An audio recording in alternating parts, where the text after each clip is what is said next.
잠시도 안심할 수 없는 곳이 도로 위 아닌가 그런 생각해 봅니다. 김유진 아나운서. 맞습니다. 운전을 하다 보면 예기치 못한 돌발 상황을 마주하게 되는데요. 그런데 이런 돌발 상황은 정말 대비하는 것 자체가 어렵지 않을까 싶습니다. 지난 8일에 부산에서 있었던 일입니다. 영상 함께 보시죠.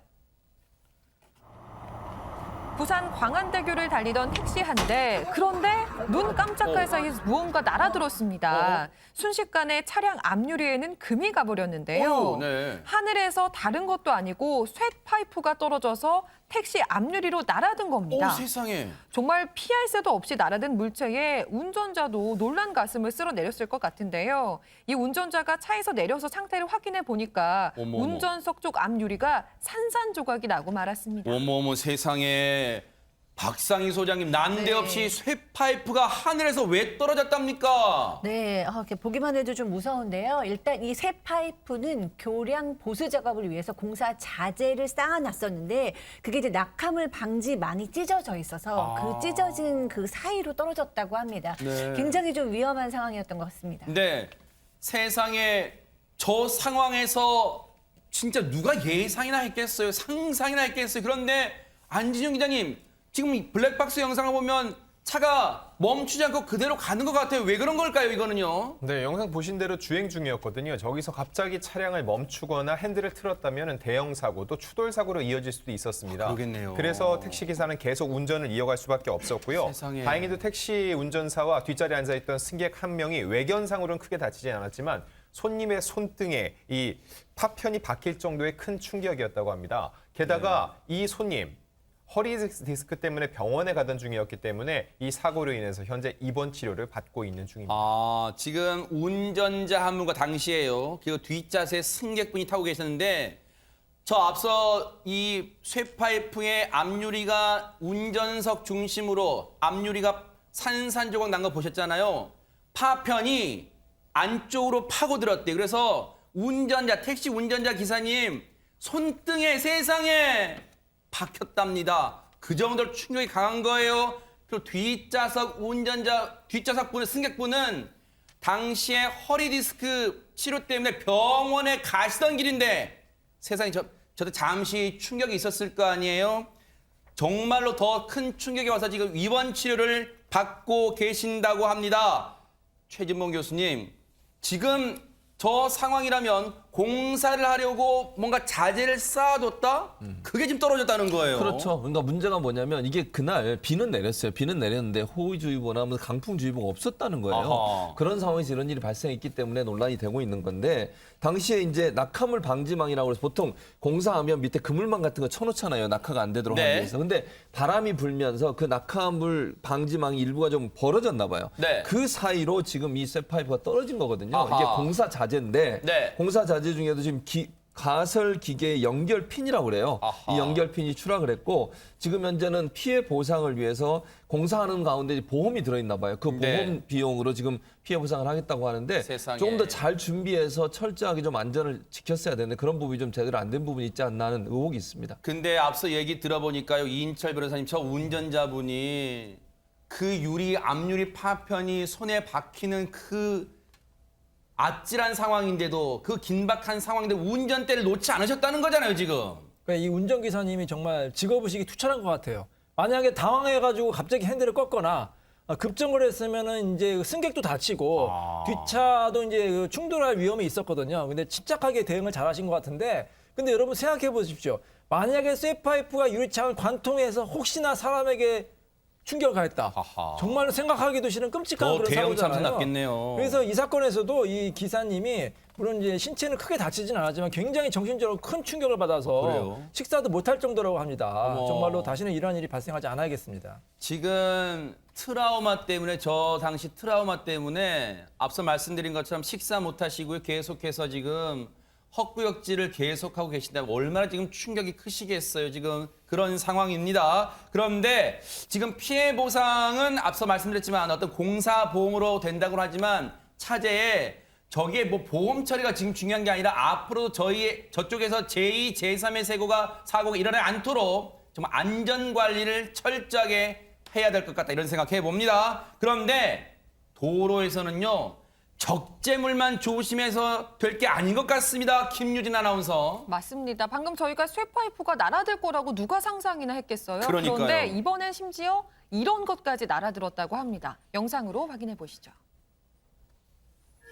지난달 10일 대구 방면의 한 고속도로 차들이 어둑한 빗길 속을 달리고 있습니다. 그런데 그 순간 중앙 불대를 넘어서 순식간에 차량이 날아오는데요. 다름 아닌 반대편에 있던 차량입니다. 다행히도 이 차와는 간발의 차이로 충돌하지 않고 비껴갔지만 문제는 그 다음이었는데요. 오, 세상에. 이렇게 중앙 불대를 넘어서 날아온 차량이 반대편 도로 위로 떨어지면서 뒤따르던 다른 차량들의 수행에 문제가 생긴 겁니다. 어허. 결국은 이렇게 한 차량과 정면으로 충돌하고 말았습니다. 지금 이 블랙박스 차량, 그 차량은 간신히 저 중앙분리대를 넘어온 차량과 비껴갔어요. 그런데 어쨌든 중앙분리대를 넘어갔던 저 차량에 타고 있던 운전자와 동승자 지금 안전 상태가 걱정됩니다. 안진용 기자님. 네, 그 피해 차량에는 일가족 3명이 타고 있었습니다. 어머. 다행히 사망자는 발생하지 않았는데 3명 모두 현재 치료를 받고 있는 중입니다. 세상에. 사실 고속도로 위에서 주행 중에 반대차로에서 차량이 날아들 거라고는 생각하기도 어려운 일이죠. 네. 이런 일이 발생하는 것 자체가 날벼락이라고 할 수 있는데 또 고속도로 이런 사고 위에서도 사망자는 발생하지 않았다는 것은 이 역시 하늘이 도운 결과라고도 볼 수 있을 것 그러네요. 같습니다. 지금 저 차량 처참하게 지금 찌그러진 상황 보시면 큰 인명피해가 있었을 것으로 짐작되는데 진짜 우리 안진영 기자님 설명처럼 하늘이 도왔네요. 지금 큰 부상 입으신 분이 없다는 거 아니에요. 일가족 타고 계셨는데 이거 정말 이인철 변호사님 운전자들이 이거 눈 깜짝할 사이 일어나서 이거 피할 수도 없는 상황 같았어요. 그게 이제 정말 기적 같은 일이죠. 저도 이제 뭐 운전을 많이 하는데 운전할 때마다 항상 이제 그 어머니께서 이제 걱정을 많이 하시죠. 그래서 항상 하시는 말이 방어 운전을 해라, 방어 운전해라. 본인만 잘한다고 뭐 이게 사고를 예방하는 게 아니라 내가 아무리 잘해도 상대방 차량이 뭐 과속을 하거나 뭐 중앙선을 침범하거나 이거를 이제 예견해가지고 조심 운전을 해야 되는데. 근데 이 사고는 예견을 할 수가 없을 것 사실 같아요. 그렇죠. 방어 운전이 쉽지 카 않아요, 레이스라고 진짜. 하더라도 갑자기 저렇게 날아드는 어머. 차량이 날아들 거라고는 꿈에라고 생각했습니까? 네. 정말로 정말 아찔한데요. 그러니까요. 그래서 그래도 제가 이제 고속도로 이제 갈 때는 가급적이면 1차로로 안 갑니다. 이건 이제 추월 차선이거든요. 아. 정말로 이제 추월할 때만 살짝 하고 나머지 이제 운행할 때는 이제 사실 이제 2차로나 3차로로 가는 게 좀 안전하다고 생각이 네. 듭니다. 조금 전에 그 운전자분도 사실은 저 상황에서 깜짝 놀라면 핸들을 꺾을 수도 있잖아요. 근데 정말로 다행히 핸들을 그대로 유지한 채로 주행을 해서 또 다른 사고를 막을 수 있었던 것도 우리가 정말로 칭찬해드려야 되지 않을까 그런 생각을 해봅니다. 정말 가슴 아찔한 그런 사고들, 그런 순간들이었습니다. 이제부터요, 정말 황당한 일을 전해드릴까 합니다. 김유진 아나운서. 네, 얼마 전 청와대 국민청원 게시판에 이런 글이 하나 올라왔습니다. 아이들이 아파트 놀이터에서 놀다가 아파트 회장에게 잡혀갔어요라는 제목의 글이었는데요. 이 글에 따르면 글쓴이는 집에 와야 할 시간이 됐는데 아이가 집에 오지도 않고 연락이 되지 않아서 걱정하던 차에 네. 경찰로부터 연락을 받게 됐다고 어머. 합니다. 경찰이 이야기하기를 아이가 기물파손죄로 신고가 들어와서 와보셔야 되겠다 이런 내용이었다고 어머, 하는데요. 세상에. 그래서 급히 달려가 보니까 글쓴이 아이를 포함해서 총 5명의 초등학생들이 아파트 관리실에 잡혀있는 모습이 들어왔고 어머, 세상에. 당시 아이들은 울고 있었다고 합니다. 아니, 안진용 기자님, 아이들이 뭘 잘못했다고 지금 기물파손죄라고 경찰은 얘기했다는데 뭘 잘못했다고 지금 관리실 저 표현이 너무 가슴 아파요. 뭘 잡혀와요, 관리실에 지금. 네, 지난달 10일 인천의 한 아파트 놀이터에서 발생한 일인데요. 저 아이들이 저렇게 혼난 이유, 저 아파트 주민 아이들이 아니었다는 게 그 이유였습니다. 어허. 다른 곳에 사는 아이들이 이 아파트에 와서 노는 것 때문에 입주자 대표 이 회장이 와서 네. 아이들을 혼낸 후에 관리실에 뒀다는 거죠. 그러면서 경찰에 신고까지 했고 결국은 놀이터 기물 파손으로 경찰 신고 후에 경찰 조사까지 받는 상황이 벌어진 거고요. 게다가 학부모들이 올 때까지 아이들을 보내주지 않았다는 겁니다. 아무리 세상이 각박해졌다지만요. 지금 자기네 아파트에 거주하는 아이들이 아니라고 그 아이들이 지금 놀이터에 논다고 지금 이러는 거예요, 김유진 아나운서? 맞습니다. 이번 일을 겪은 초등학생이 당시의 상황을 적은 글이 있는데요. 해당 학생의 주장을 한번 살펴보겠습니다. 아이는 당시 친구들과 놀고 있었는데 갑자기 한 할아버지가 오더니 우리에게 어디 사느냐고 물었고 어디 아파트 산다 이렇게 대답을 했더니 거기 사는데 남의 놀이터에 오면 도둑인 거 몰라라고 했다. 남의 놀이터? 맞습니다. 그렇게 이야기를 했다고 이 학생은 주장을 하고 있습니다. 여기서 이 할아버지는 아마도 아파트 입주자 대표 회장으로 추정되는 이제 그런 인물인데요. 이어서 이 초등학생은 이 할아버지가 우리에게 휴대전화 놓고 따라오라고 하면서 화를 냈다. 그러면서 너희는 커서 아주 나쁜 도둑이 될 거란 이야기까지 했다라고 주장을 하고 있습니다. 해당 아파트 주민들도 혹시 이 사안에 대해서 알고 있을까요? 최재범 교수님? 이 사건을 놓고 회의를 열었다고 해요. 아파트 주민들이. 그리고 이제 회의를 열었는데 회의하면서 이런 얘기가 나왔다고 합니다. 외부 어린이가 단지 내 앞 놀이터를 이용할 경우에 경찰에 신고한다는 내용의 그 의결된 내용이 있었다고요. 그것도 황당하죠, 사실은. 그 뭐라고 돼 있냐면요. 어린이 놀이시설 외부인 통제권, 이게 의결이 됐대요. 근데 이게 전체 아파트 주민들을 대상으로 의결한 건지 아니면 입주자 대표회의라고 또 있거든요. 입주자들 대표들이 모여서 하는, 거기서 의결된지 모르겠어요.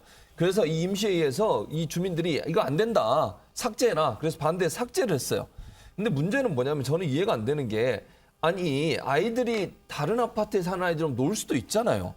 그게 그렇게 큰 문제인가요? 아니 거기 와서 예를 들면 정말 나쁜 짓을 하거나 뭐 아파트에 소란을 일으키거나 아파트 주민들의 이곳이 생활에, 참고로 네. 이곳이 지금 그 해당 놀이터입니다.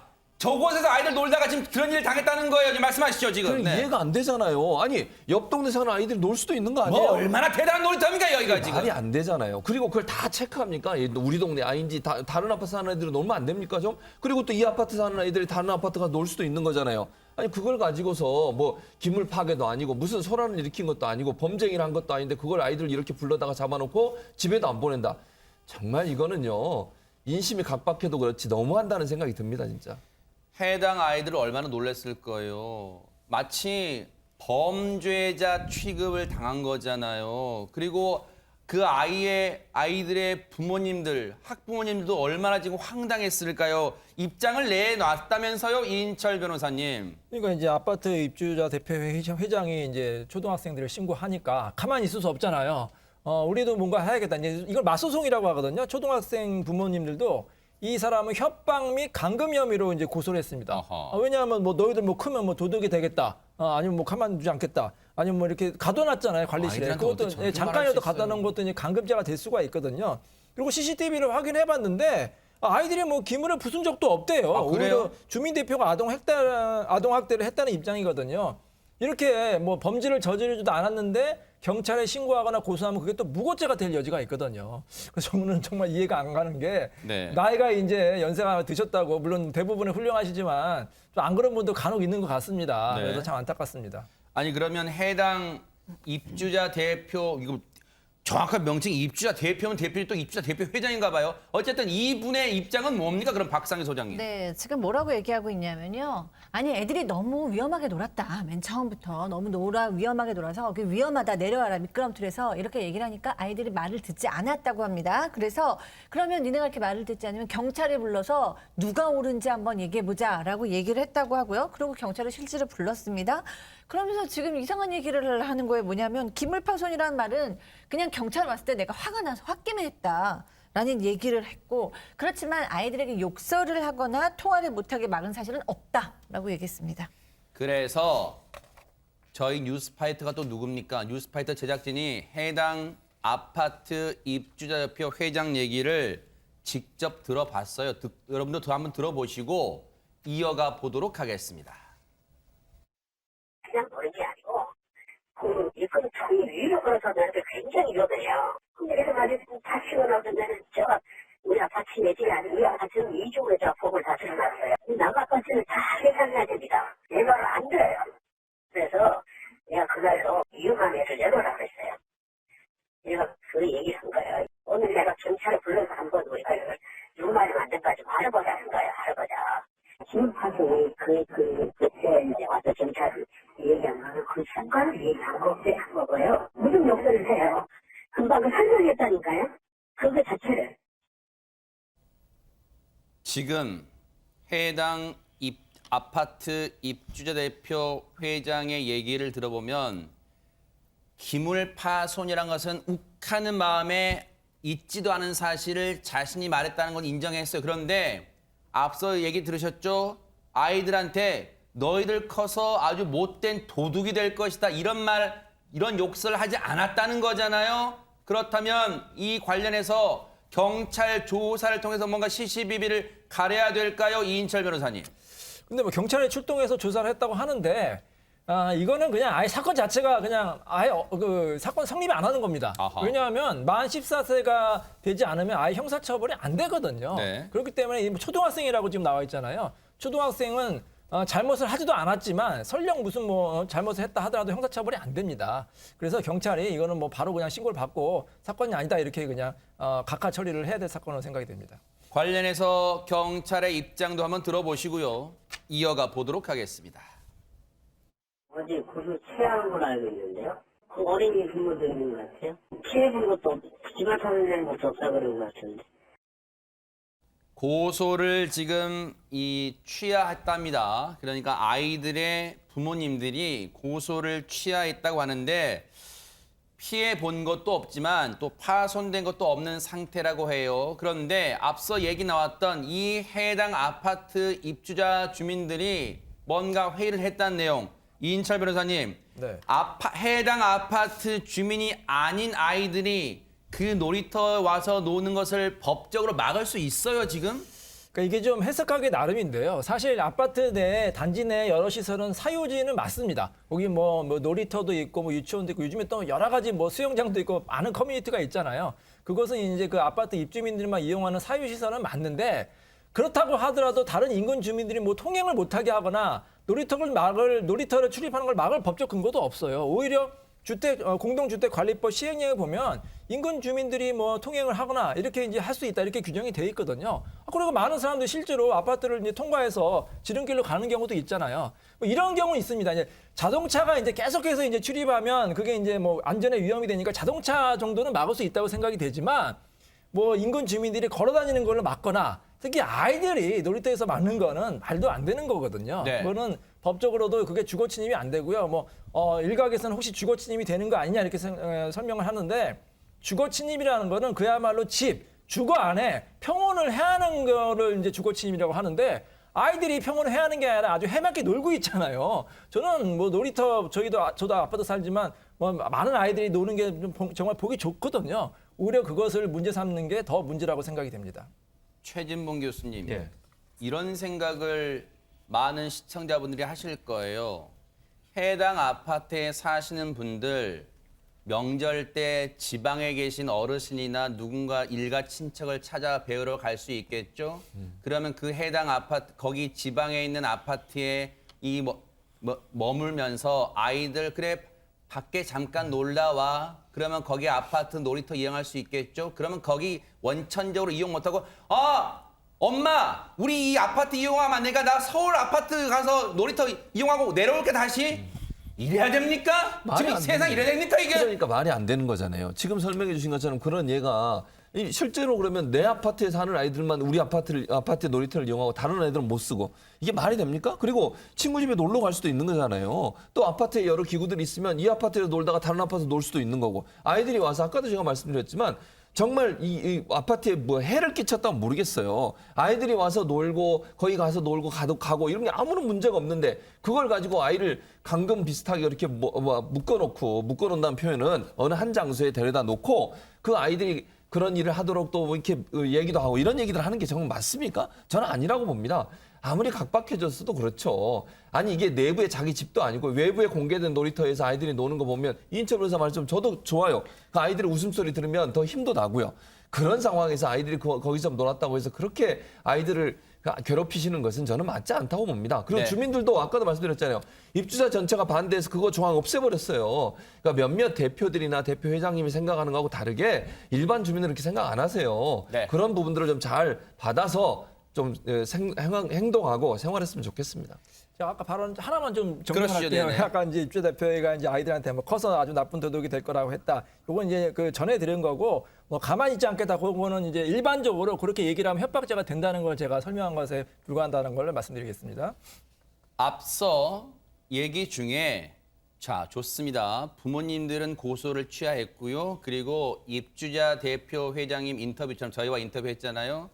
욕설한 적이 없다. 저희가 그 말 다 100% 믿겠습니다. 하지만 그렇다고 이 사안 모든 게 끝난 게 아닙니다. 아이들 관리사무소로 데려간 자체가 아이들이 그동안 얼마나 그 사이에 얼마나 겁에 질렸을까요? 그리고 지금까지도 얼마나 마음의 상처로 남을 수 있을까요?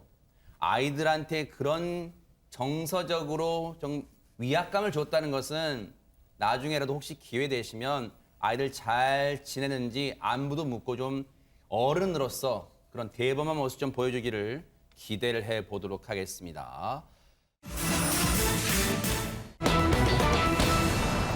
자, 이제 대선 레이스 하루하루 계속해서 얘기들이 쏟아져 나오는데 이재명 민주당 후보의 이 발언이 어제 오늘 계속 논란이 되고 있다고 합니다. 김유진 아나운서. 그렇습니다. 더불어민주당 이재명 후보가 어제 관훈클럽 초청 토론회에서 이런 말을 했습니다. 안철수 후보가 이번 대선을 음주운전자와 초보 운전자의 대결이다 이렇게 이야기한 것과 관련해서 자신의 음주운전 잘못은 인정하고 사과드린다. 하지만 음주운전 경력자보다 초보 운전자가 더 위험하다 이런 말을 한 겁니다. 아하.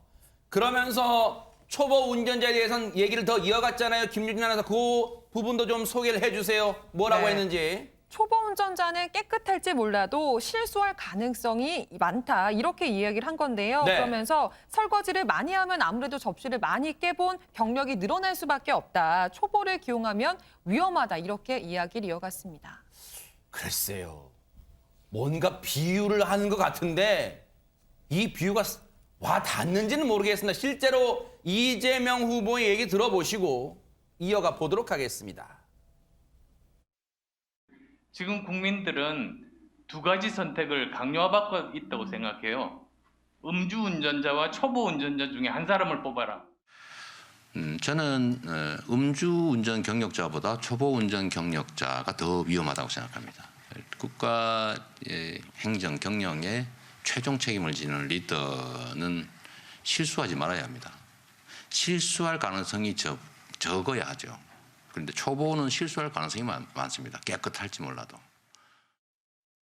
누군가는 다 운전할 때 태어날 때부터 베스트 드라이버는 아니잖아요. 다 초보 운전 시절을 겪는데 이 관련해서 감는 을박도 많을 것 같긴 합니다. 안진영 기자님. 네, 일부 누리꾼들은 음주운전은 명백한 범법 행위인데 이걸 어떻게 초보 운전과 비교할 수 있냐라고 질타의 목소리를 냈고요. 네. 김현주 국민의힘 상근 부대변인은 황당한 발언이다. 이 후보는 지극히 위험한 인식 수준을 또다시 드러냈다고 꼬집었습니다. 네. 이재명 후보가 자신의 과거 음주운전 잘못을 인정하고 사과드린다고는 했지만 글쎄 비유를 하는 대상 초보 운전을 이 비교하는 과정에서 글쎄 이게 적절성 여부가 지금 갑론을박이 되는 거예요. 야당 측 얘기 직접 한번 들어보시고 이어가 보도록 하겠습니다. 민주당 이재명 후보의 기괴한 말과 행동은 어제 오늘만의 일은 아니지만 갈수록 태산입니다. 급기야는 음주운전 경력자보다 초보 운전자가 더 위험하다는 궤변을 늘어놓았습니다. 집권 여당 대선 후보로서 전과 사범인 자신의 범죄 사실을 국민 앞에 100번, 1000번 사죄해도 모자랄 판인데 부끄러움조차 찾아볼 수 없습니다. 누구나 처음에는 초보 운전자지만 그렇다고 누구나 음주운전을 하지는 않습니다. 이렇게 논란이 커지니까 이재명 후보 측이 입장을 내놨을 것 같은데요. 최진봉 교수님. 네, 그렇습니다. 이제 김기현 원내대표는 초보 운전, 음주운전 그것만 딱 떼내가지고 말씀을 하시는데 전체 맥락을 보면 원래 이제 안철수 후보가 그렇게 얘기한 거잖아요. 지금 국민들은 음주운전자와 초보 운전 이건 명백히 누가 봐도 지금 이재명 후보와 윤석열 후보를 얘기한 거예요. 둘 중에 한 명을 뽑으라고 강요받고 있다.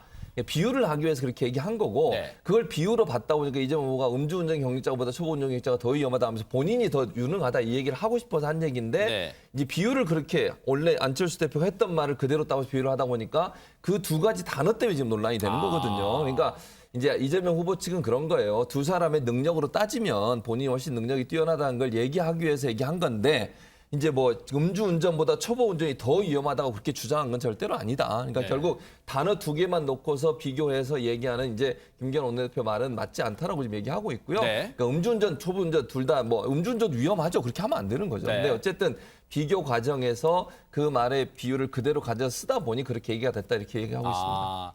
얘기를 듣고 보니까 행간의 의미는 자신의 어떤 이 우월성, 뭔가 준비된 대통령 그런 걸 강조하기 위함인데 이 표현 단어만 놓고 보니까 지금 이게 대립됐다는 거잖아요. 그런데 이 정도만 해명하고 그쳤으면 될 것 같은데 오늘 아침 이 이재명 후보 측의 정성호 의원이 라디오에서 나와서 한 얘기가 또 다른 논란을 또 가중시킨다는데 한번 들어보시고 이어가 보도록 하겠습니다.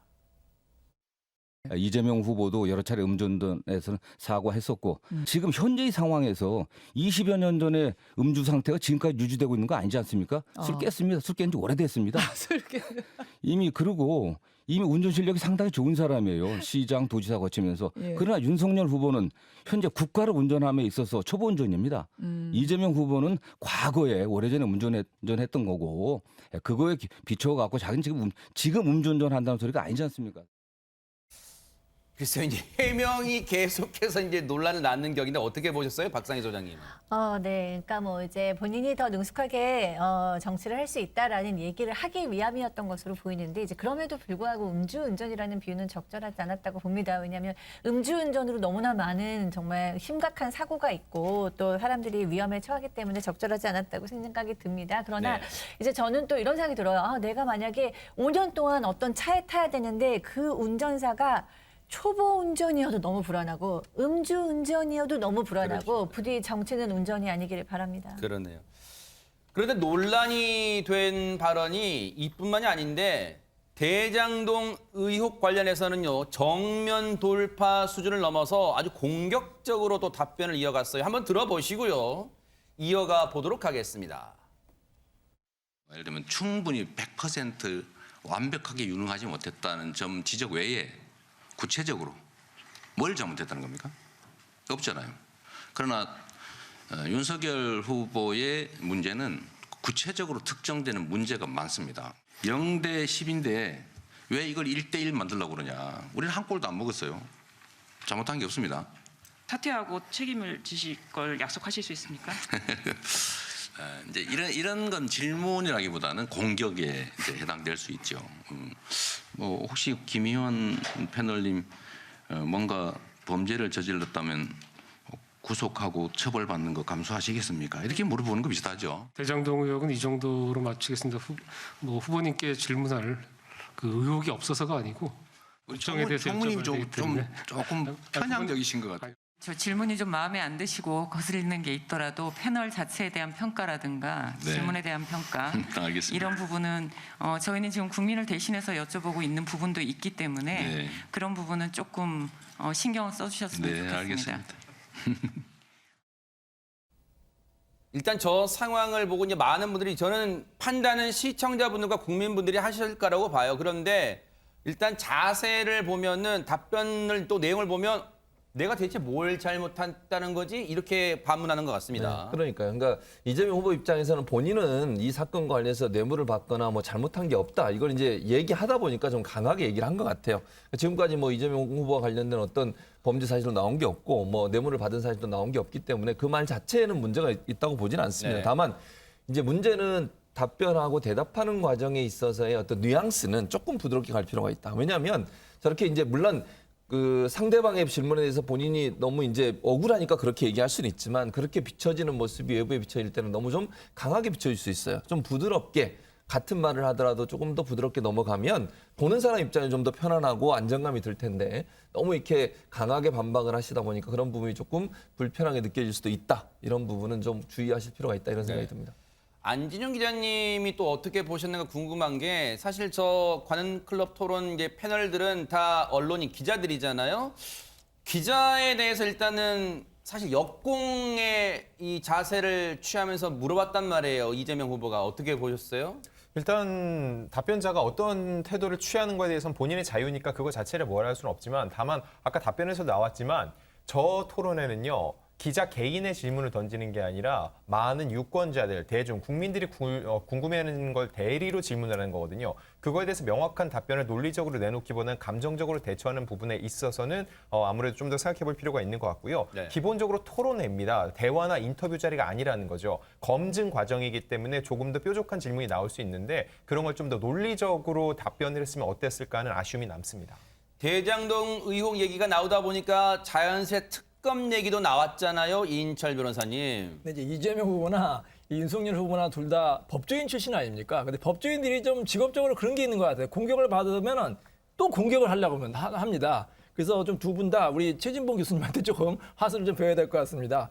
자, 그래서 이제 이재명 후보가 이제 국민의힘에서 계속해서 주장을 했잖아요. 특검을 거부하는 자가 범인이다. 뭐 플랜카드 계속 붙어 있거든요. 그랬었죠, 네. 그래서 드디어 특검을 받을 수 있다 이렇게 밝혔어요. 본인은 이제 떳떳하다는 걸 밝히고 싶은 모양이죠. 다만 몇 가지 단서를 달았습니다. 뭘까요?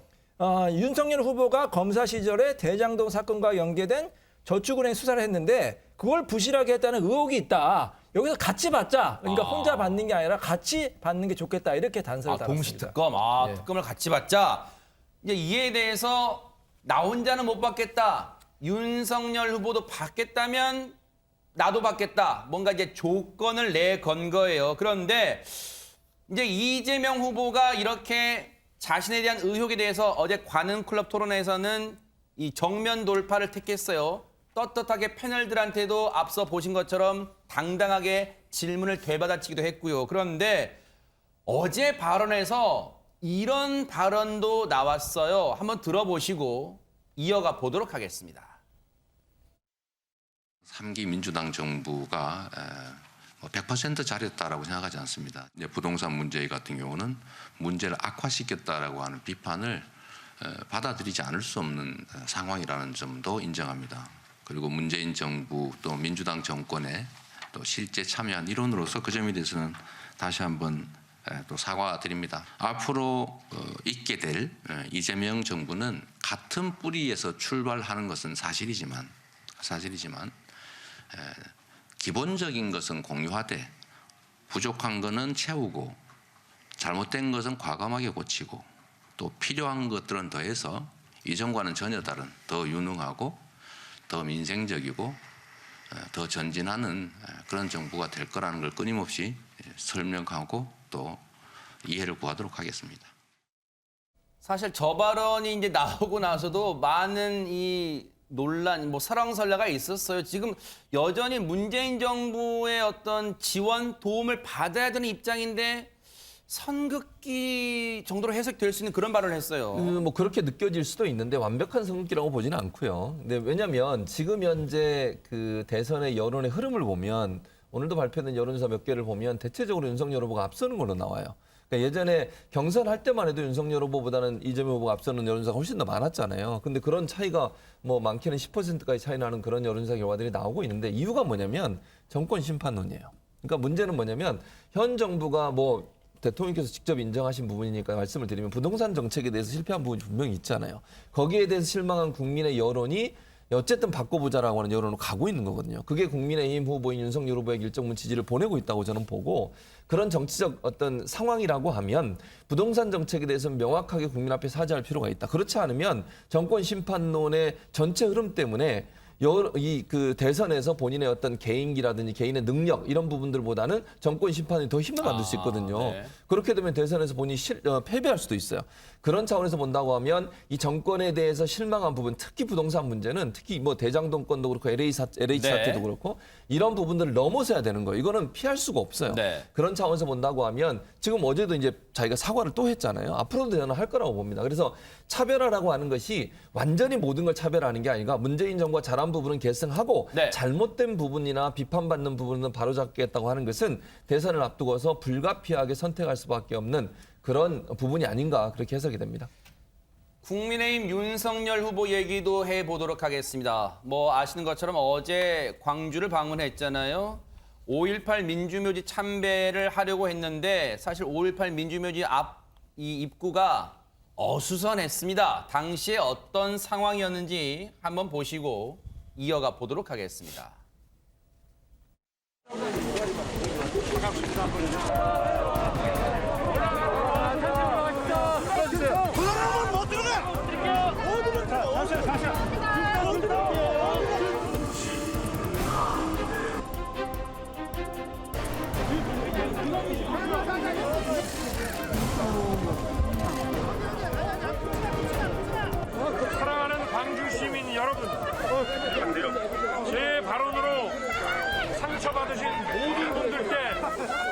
머리 숙여 사과드립니다.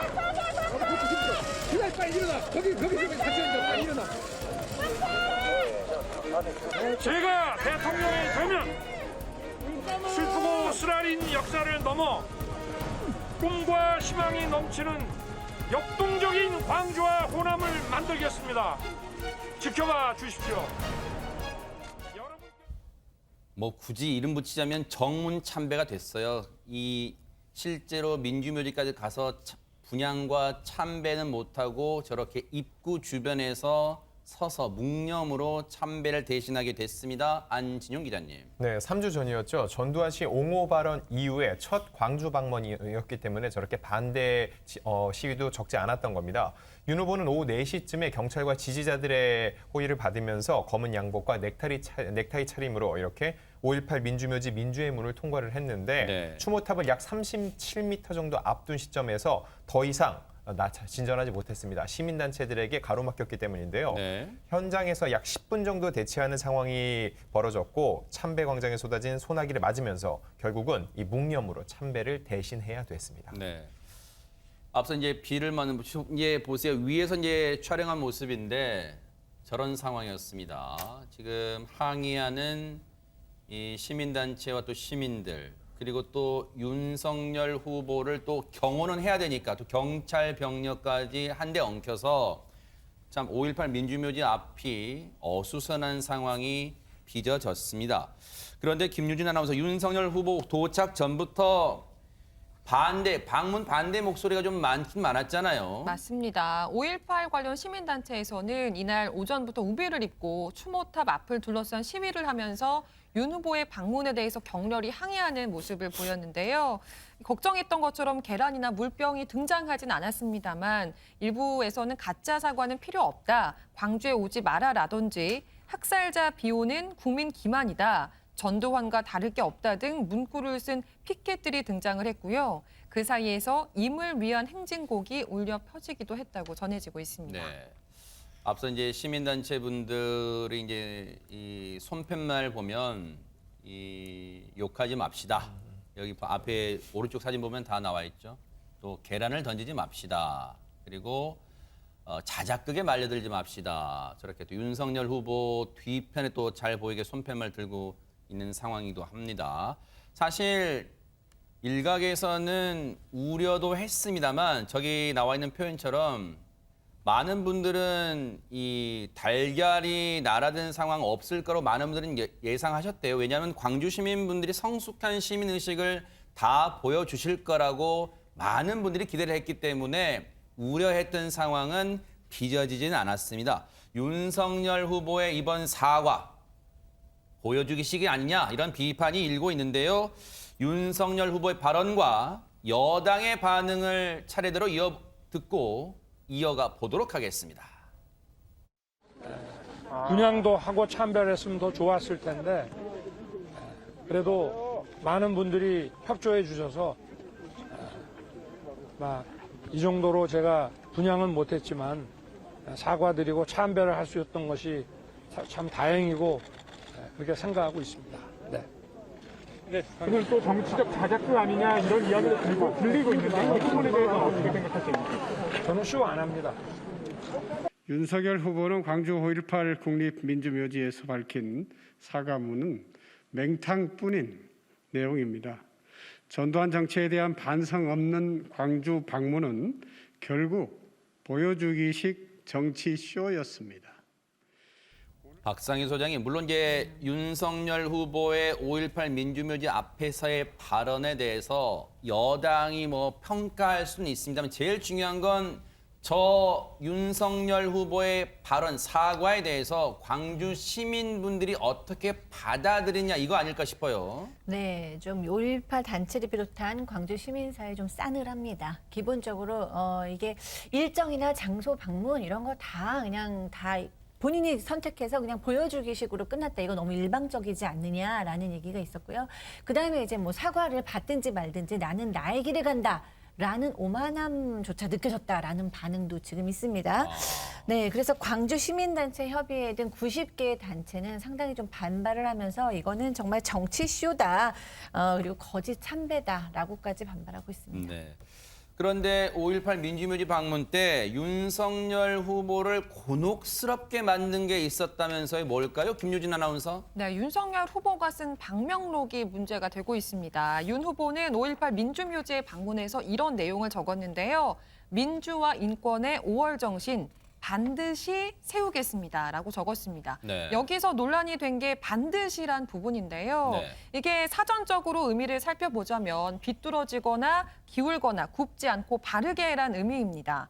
근데 그렇다면 여기서 반듯하게를 쓸 것이 아니고 꼭 틀림없이란 의미의 반드시를 썼어야 하는 것 아니냐. 지금 이런 지적이 나오고 있는 건데요. 네.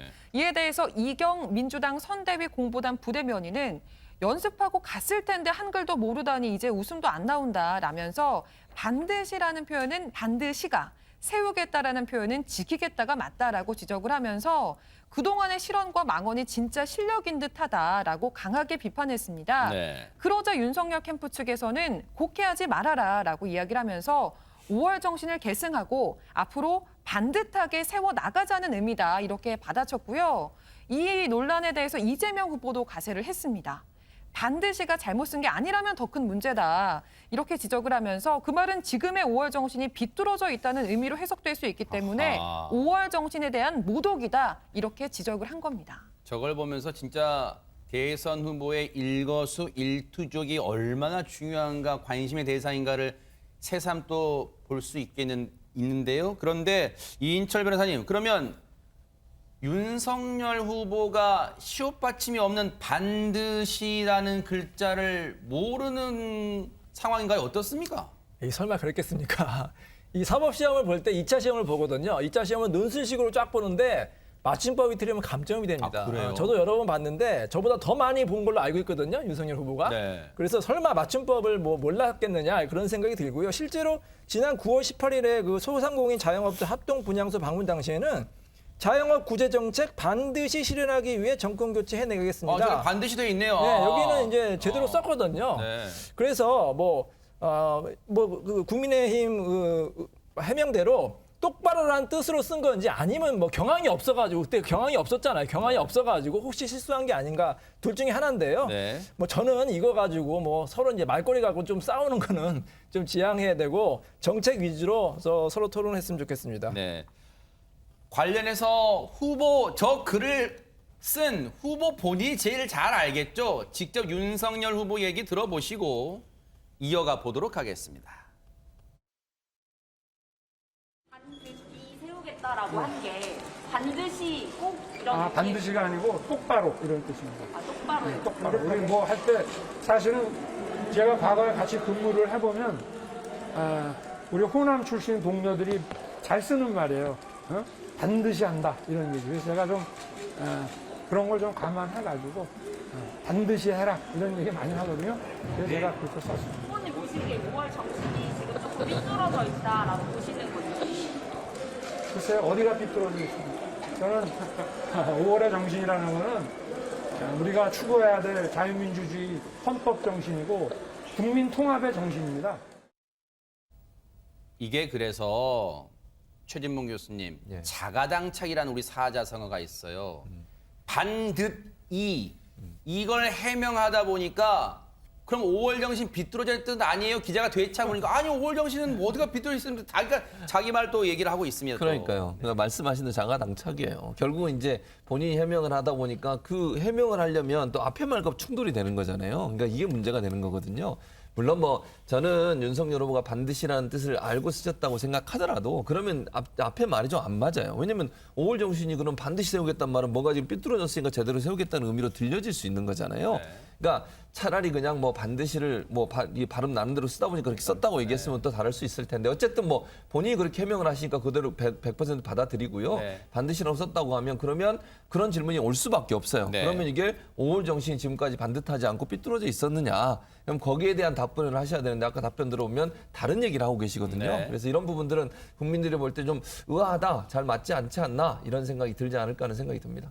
앞서 말씀드린 것처럼 대선 국면이다 보니까 후보들의 일거수일투족이 다 관심 대상이에요. 그런데 5.18 민주묘지를 떠난 이후에 참배와 분영은 못했지만 떠난 이후에 뭔가 또 관심 가는 상황이 벌어졌다면서요. 박상희 소장님. 네, 그렇습니다. 좀 재밌는데요.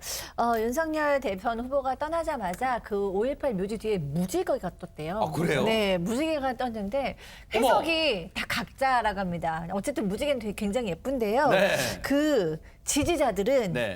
성스러운 징조다. 윤석열 대표가 굉장히 여기까지 오는 게 성스러운 징조다라고 얘기했고, 네. 그다음에 이제 항의하셨던 분들은 네. 쯧쯧쯧 하늘조차. 아. 네, 얼마나 이제 슬프면 하늘조차 이렇게 네. 예쁜 걸 그런 식으로 바랬다고 합니다. 네.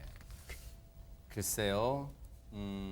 자연현상입니다. 무지개는. 그런데 이거에 대해서 이제 각자 자기 나름의 입장이 있겠죠. 네. 그렇게 일단은 상당히 또 민감한 부분이니까요. 일단 저런 상황, 의견들이 나왔다는 거. 자, 그런데 이렇게 광주 방문, 광주에서 하룻밤을 묵었어요. 윤석열 후보가. 뭐 지지자들은 환영했겠죠. 그리고 또 비난의 목소리도 컸어요. 앞서 보신 것처럼. 그런데 광주 일정을 마친 윤석열 후보가 이제 전남 목포로 갔습니다. 근데 거기서도 소란이 있었습니다. 한번 보시고 이어가 보도록 하겠습니다. 오늘 기자회견 순서는 목포를 떠날 것을 경고한다. 목포 방문 반대한다.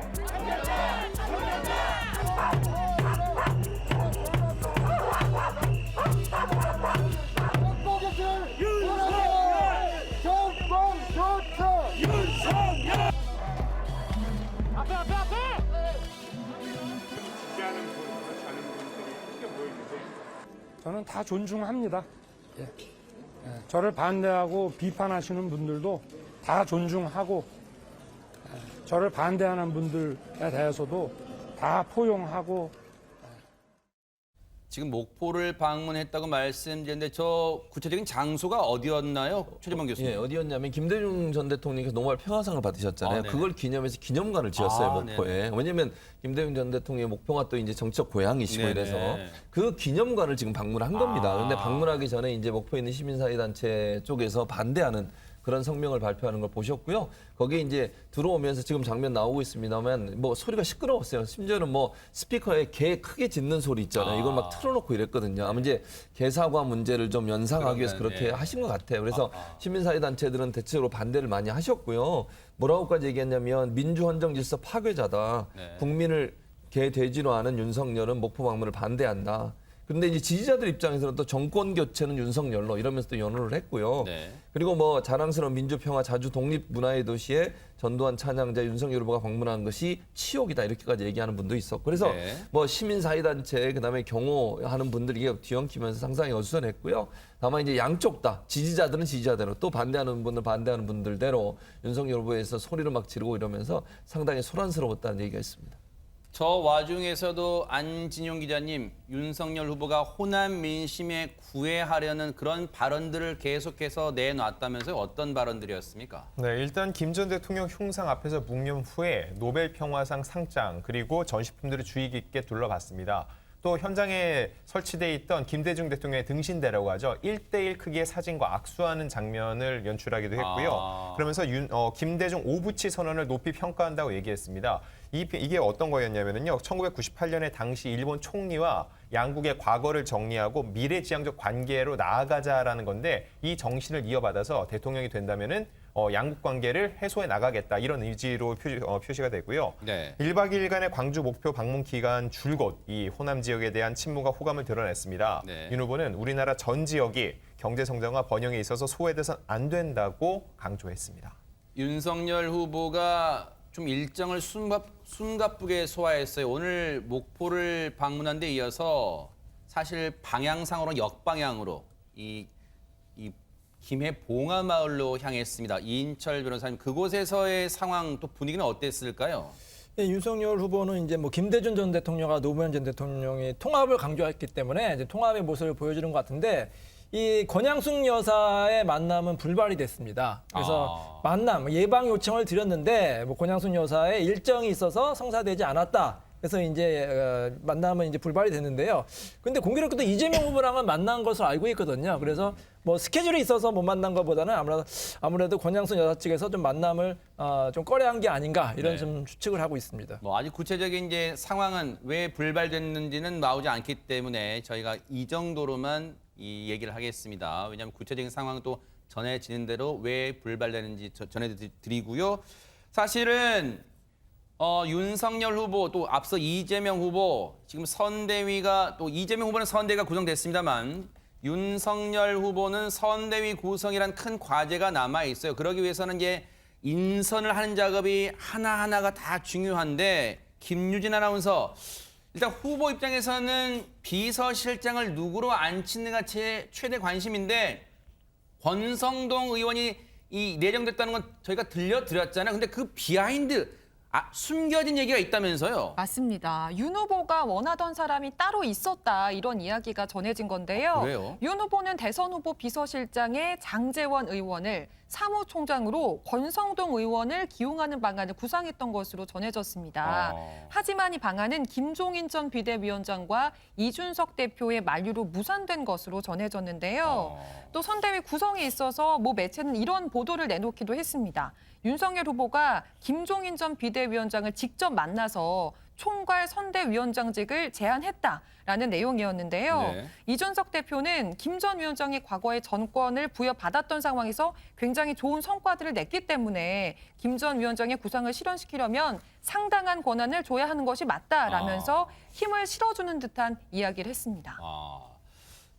김종인 위원장의 파워가 여전하다 이런 생각도 해볼 수 있는 대목인 것 같습니다. 어쨌든 윤석열 후보에게 숙제는 지금 선대위 구성도 그렇습니다만 미뤄놨던 일정 하나가 더 있습니다. 박상희 소장님. 네, 그렇습니다. 원래는 8일에 이 이철희 정무수석을 통해서 문 대통령의 추천란이 전달될 그 예정이었어요. 그러면서 문 대통령과의 그 면담 일정도 좀 정해지고 그랬는데 8일 전에 한 차례 무산이 됐습니다. 왜냐하면 윤석열 그 후보 쪽에서 너무 일정이 빡빡해서 받을 수가 없다라고 얘기를 한 거예요. 그래서 15일로 미뤄졌다고 합니다.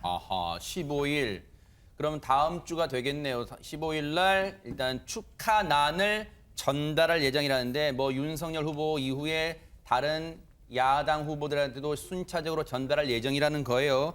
이와 관련해서 민주당의 윤건영 후보가 축하난 전달이 지난번에 불발됐을 때 한 얘기가 있습니다. 한번 들어보시고 이어가 보도록 하겠습니다.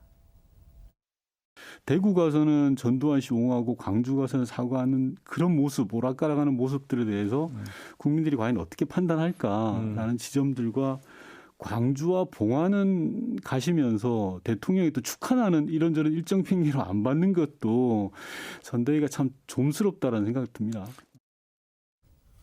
좀스럽다는 표현이 나왔습니다. 최진봉 교수님. 아무래도 신경전일로 보여지는 거죠. 물론 뭐 윤석열 후보 측에서는 그렇게 얘기하진 않고 윤석열 후보 측은 일정이 많다 보니까 근데 좀 이해가 안 되는 건 있어요. 왜냐하면 처음에 이제 약속을 잡았잖아요. 그래놓고 나서 윤석열 후보 측에서 처음에 정할 때도 윤석열 후보가 정했대요. 언제 만나자. 이게 청와대 발표입니다. 그러다가 그 날짜가 됐는데 시간 안 된다고 다시 일정을 조정해서 알려주기로 했는데 아직 답이 없다는 것이고 그런 이제 윤석열 캠프 측에서는 국회 예방 일정들 또 오후에 캠프 해산식이 있어서 시간 맞지 않아 취소했다고 하는데 보통 이제 대통령이 축하난을 보낼 때 이제 그 시간을 약속하는 건 가능한 한 지키려고 노력을 하잖아요. 근데 본인이 어쨌든 그거보다 더 중요하게 생각하는 게 이제 본인의 일정이라고 판단이 되는 걸로 보여져서 아마 청와대는 거기에 대해서 불쾌감을 좀 표현하는 것 같아요. 그러니까 그만큼 이제 대통령이나 아니면 청와대를 무시하는 거 아니냐 이렇게 보는 것 같고 윤석열 후보 측에서는 그거보다 내가 한 일이 더 중요하다 이렇게 되다 보니까 서로 충돌이 일어나는 것 같은데 뭐 다시 일정을 잡았다고 하니까 다행이라는 생각은 들고요. 어쨌든 국민 볼 때는 이런 생각은 들 거예요. 뭐 저런 거 가지고 왜 이렇게 또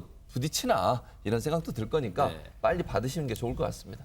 아니 그러면 여기서 드는 궁금증이 있습니다. 이인철 변호사님, 야당 후보들 다 주는 거예요. 뭐 대선에 도전한 후보들 다 축하난 주는 거예요? 그럼 뭐 어떻게 되는 겁니까? 이거 대통령 선거하면 포스터가 붙은데 정말 많은 사람이 이제 나온 뭐 이름도 처음 들어본 사람 나오면 몇몇 명이 나올 수도 있거든요. 그래서 다 주는 건 아니고 이제 윤석열 후보, 그다음에 안철수 후보, 김동연 후보, 심상정 후보까지는 이제 주는 것 같습니다. 15일하고 16일 날 이제 청와대 정무수석이 축하난을 전달할 예정인데요. 일정이 나와 있군요. 축하난 일정이네. 윤석열, 김동연, 안철수, 심상정 후보는 이제 예정이 돼 있는데 그 외에도 다른 후보도 많거든요. 특히 이제 우리가 알고 있는 허경영 후보, 예. 허경영 후보, 그다음에 조원진 후보, 김재현 후보에게는 아직 그 난을 전달한다는 소식이 없습니다. 자, 이것을 보면서 저는 이런 생각이 들어요. 참 권력은 어떻게 보면 무상하다. 네. 어떻게 보면 청와대, 옛날에 청와대 난 준다고 하면은 없는 시간도 내서 서로 받으려고 할 건데 지금 바쁘다고 안 받는다고 하니까 이런 권력을 잡으려고 또 이렇게 서로 싸우고 이전투고 하는 게 저는 참 나중에 그 사람도 누군가 대통령이 되면 그 사람도 나중에 또 다음 후보에게 축하난을 줄 텐데 그때 바쁘다고 안 주면 어떤 생각이 들까? 이런 생각이 드니까 너무 권력에 대해서 욕심내지 마시기 바랍니다. 축하난 전달 일정을 못 받은 후보들은 그럴 것 같아요. 난 그럴 것 같습니다. 네. 그런데 이재명, 윤석열 후보에게 주어진 게 있대요. 뭔지 알아볼까요? 김유진 아나운서. 네, 바로 특급 경호입니다. 경찰이 이 두 후보를 상대로 국무총리급의 경호에 나섰다고 하는데요. 두 후보는 10명의 전담 경호 인력을 배치받는다고 하는데 내년 2월에 중앙선관위 후보 등록이 마무리되면 20여 명이 추가로 또 배치가 될 계획이라고 합니다. 네. 이렇게 두 사람에 대한 경호 수준은 국무총리와 국회의장, 대법원장 등 4부 요인에 준하는 의로 등급이라고 알려지는데요. 경찰이 담당하는 최고 경호의 등급이라고 합니다. 여기서 또 드는 궁금증이 있어요. 그러면 최재만 교수님, 대선 후보는 다 국무총리급 경호해줘요? 허경영 후보 다 해줘요, 이렇게? 그렇지 않습니다. 이게 애매한 게요. 명확하게 규정이 없어요. 그래요? 규정이 어떻게 되냐면 경찰관 직무집행법이 있는데 그 법 안에 경찰관의 직무 범위가 있고요. 그 안에 주요 인사 경호라는 난이 있어요. 그러니까 이 주요 인사에 누구를 집어넣느냐의 문제거든요. 그러니까 이게 명확하게 뭐 대통령 뭐 의석 있는 사람 없는 사람 이런 규정이 없어요. 지금 현재는. 2017년에 예를 들어드리면 2017년 대선에서는요. 더불어민주당, 자유한국당, 국민의당, 바른정당, 정의당, 새누리당 후보까지 모두 다 의로 경호를 제공을 했는데 이번 같은 경우에는 이제 원내대표, 그러니까 그 국회 안에 원내대표가 있는 정당을 기준으로 해서 의로 정도의 경호, 지금까지 지금 국무총리급이라고 말씀을 하시는데 그 정도 경호를 할 것 같고 원내대표가 없거나 아니면 의원이 없는 그런 정당에서 나오는 후보들 같은 경우에는 경찰이 보호는 합니다. 그러니까 경호는 하는데 의로급 경호는 아니고요. 왜냐하면 대선 후보들로 나온 분들은 여러 공개된 장소에 나가시잖아요. 그러니까 테러를 당하거나 아니면 위험에 노출될 위험성이 높아요. 그래서 일단 경호는 하는데 경찰에서 자체적으로 하고 지금 말씀드린 원내대표 정도가 있는 정당에 있는 후보들에 대해서는 의로급 경호를 하는 것으로 이렇게 알려지고 있습니다. 저것만 봐도 원내 의석을 갖고 있느냐 없느냐 이렇게 그 차이가 서러울 수도 있는 거예요. 후보 입장에서는. 그런데 안지준 기자님, 시국인 만큼 경호의 어떤 내용과 이 질도 좀 달라졌을 것 같은데요. 네, 코로나19 시대에 처음으로 맞는 대선이기 때문이죠. 그래서 지난 9월에 경호 전담 인력 150명을 뽑을 때 그때 이미 백신 2차 접종을 마친 사람들 위주로 뽑았습니다. 또한 이재명 후보 쪽에 투입된 경호원 요원도 배치되기 직전 유전자 증폭 검사를 받아서 음성 사실을 받은 인원들만 투입해냈는데 중요하죠, 진짜. 중요한 건 경호 업무를 수행하다가 확진 판정을 받을 수 있는 거죠. 이 경우 곧바로 투입할 수 있는 예비 비상팀 개념으로 클린팀을 새로 운영하고 있습니다. 그러네요. 어쨌든 저 중요한 대목입니다. 왜냐하면 후보의 건강은 굉장히 중요하기 때문입니다. 그런데 대선 전국 맞아서 뭐 여기저기서 나오는 후보들 간에 그리고 또 정당 간의 발언들, 단어들 많이 언론 통해서 회자가 되잖아요. 그러다 보니까 검색 전쟁까지 빚어지고 있다는데 그 원인이 된 발언이 있습니다. 한번 들어보시고 이어가 보도록 하겠습니다. 후보가 지금 출마 선언을 하고 있는데 좀 어떻게 보시고 야권의 표가 분산될 수 있다는 위험에 대한 지적도 나오는데 어떻게? 무언을 빕니다.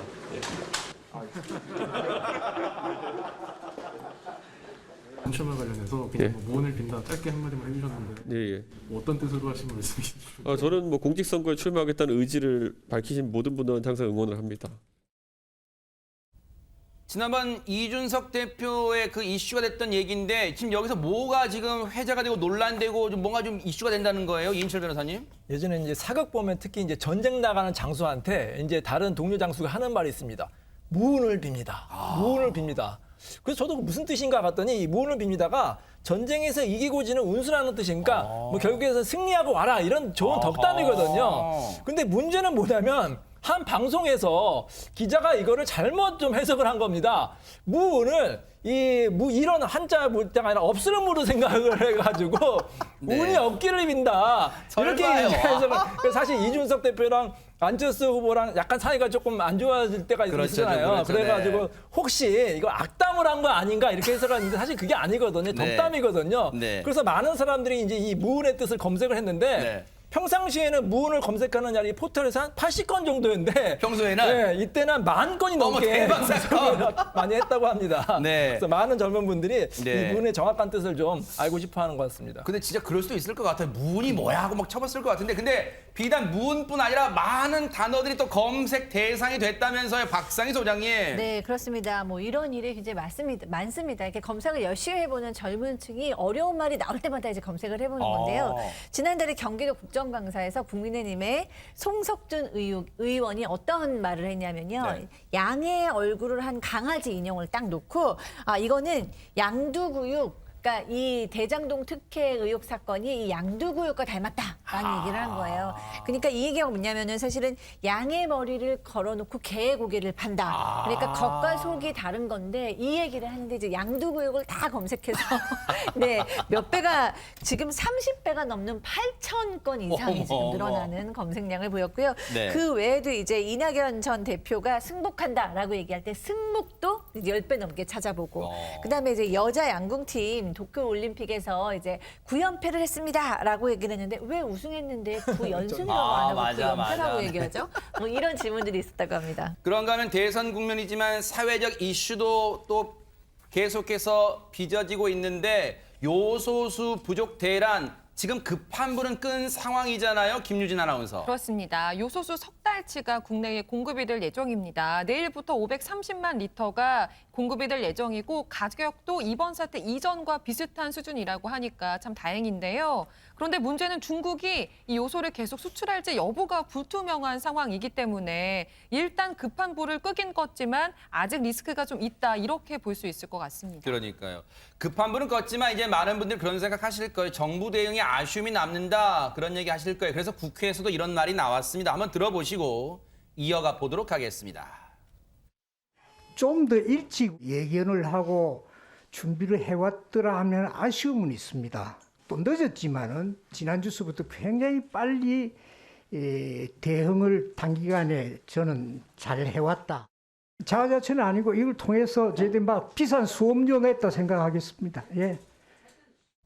지금 이 유영민 실장의 발언 중에서 논란이 되는 발언 단어는 뭘까요? 안진용 기자님. 바로 비싼 수업료죠. 아하. 어제 국회 운영위원회 전체회의인데요. 이 자리에서 여야 의원들이 이 대통령실 관계자들에게 요소수 부족 사태와 관련해서 집중 질문을 쏟아냈습니다.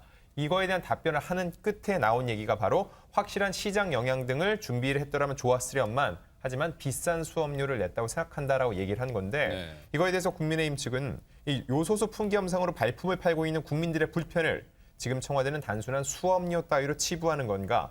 그러면 사고는 청와대가 친 건데 수업료는 왜 국민이 내고 있는 건가라고 얘기를 했고요. 이어서 비싼 수업료 운운하며 구렁이 담 넘어가듯 책임을 면하려 하는 것이라고 꼬집었습니다. 네. 사실 최근에 요소수 구하러 발품 팔고 다니는 국민들 고통 많은 언론들이 전해드렸는데 최근의 모습 이인철 변호사님 저 모습 보면서 저 모습 어디서 많이 봤던 봤죠. 모습이네 그런 생각하시는 분 많아요. 바로 마스크 대란. 그러네요. 기억하시죠? 마스크가 부족해서 그냥 온 국민이 그냥 발을 동동 굴렸잖아요. 네. 저는 이 정부에게 좀 따끔한 말 한마디 하고 그래도 칭찬 한마디 하겠습니다. 뭘까요? 따끔한 말은 항상 준비가 부족합니다. 미리 좀 예견을 좀 못하는 것 같아요. 전문가들도 그렇게 많은데. 아하. 자, 마스크도 대란이 있고 충분히 예견할 수 있었는데 준비 잘 못했죠. 예방 백신도. 저도 방송에서 수시로 나와서 얘기했거든. 예방 백신 중요하다. 네. 우리 방송 좀 보시죠. 봤으면 좋겠어요. 근데도 좀 등한시하고 준비를 안 해서 많은 이제 좀 어려움을 겪었는데 그래도 칭찬할 만한 건 하나 뭘까요? 있습니다. 대응은 또 기가 막히게 잘해요. 그래서 하여튼 엄청나게 좀 다급했지만 그래도 수습은 잘했거든요. 마스크도 막 여러 가지 수입도 하고 빨리빨리 공장을 돌려가지고 결국에는 마스크를 충분하게 좀 확보를 했고요. 예방접종도 좀 뒤늦게 도입을 했지만 그래도 선진국보다 빨리빨리 지금 맞춰가지고 많은 국민들이 맞춰가지고 있기 때문에 잘하는 정도 물론 있긴 합니다. 하지만 앞으로는 이렇게 발 동동 구르지 말고 미리 선제적으로 좀 네. 대응을 했으면 좋겠습니다. 청와대 비서실장 유영민 실장의 저 비싼 수업료 어떻게 보면은 현 상황에 대한 적절한 표현일 수도 있지만 어떻게 보면 국민의 감정을 건드리고 자극하는 발언일 수도 있단 말이에요. 그런데 더 나아가서 청와대 국민소통성이 라디오 인터뷰에서 이렇게 발언을 했어요. 한번 들어보시고 이어가 보도록 하겠습니다. 다 대비가 되어 있는데 계속 이것이 뭐 대란이다. 뭐 이렇게 자꾸 국민 불안을 부추겨 놓으니까 매점매석이 일어나는 것이고 자, 그러면 국민소통수석의 얘기처럼 언론이 없는 사실을 과장해서 막 쓰니까 저렇게 마스크 대란을 연상시키는 그 긴 줄이 됐다는 거예요. 막 드럼통 들고 요소수 사려고 줄 서고 그랬다는 거예요. 최재범 교수님. 그러니까 저는 일단 사과는 해야 된다고 봐요. 그건 분명히 정부가 제대로 대응 못한 부분에 대한 사과는 있어야 된다고 보거든요. 그래서 저는 국무총리가 잘했다고 생각해요. 국무총리가 사과했거든요. 국무총리가 정말 이런 일이 발생하게 된 거 국민 앞에 사죄드립니다. 책임 있는 사람으로서. 물론 예측하지 못해서 그렇다 하더라도 예측 못한 것도 국민들은 잘못으로 보는 거예요. 그리고 나서 우리 대응 열심히 잘하고 있습니다라고 얘기하면 문제가 없었어요. 인천에서 말씀하신 것처럼 대응은 잘하고 있어요. 지금 뒷부분 수습. 근데 수습하기 전에 문제 일어난 거에 대해서는 깨끗하게 사과해야죠. 그거를 아니 비싼 수업료 냈다고 이렇게 얘기해버리면 아무리 뒤에 잘한 것도 국민들이 볼 때는 실망스러워요. 저는 그건 아니라고 봅니다. 국민들이 이렇게 혼란스럽게 만들었고 요소 사태 때문에 물류 대란 때문에 엄청나게 힘들었잖아요. 그건 사실이에요. 그럼 그거 잘못했습니다. 죄송합니다. 정부가 적극적으로 하지 못한 부분 때문에 국민들한테 실망시켜드리고 생활에 불편드린 거 죄송합니다. 이제 열심히 잘하겠습니다. 지금 대응 잘하고 있고 곧 들어올 겁니다. 조금만 참아주세요. 이렇게 했으면 됐을 것을 쓸데없는 말에서 혼란만 부추겼습니다. 국민의 아픈 마음을 좀 더 다독이는 방안을 좀 찾길 기대해 보겠습니다.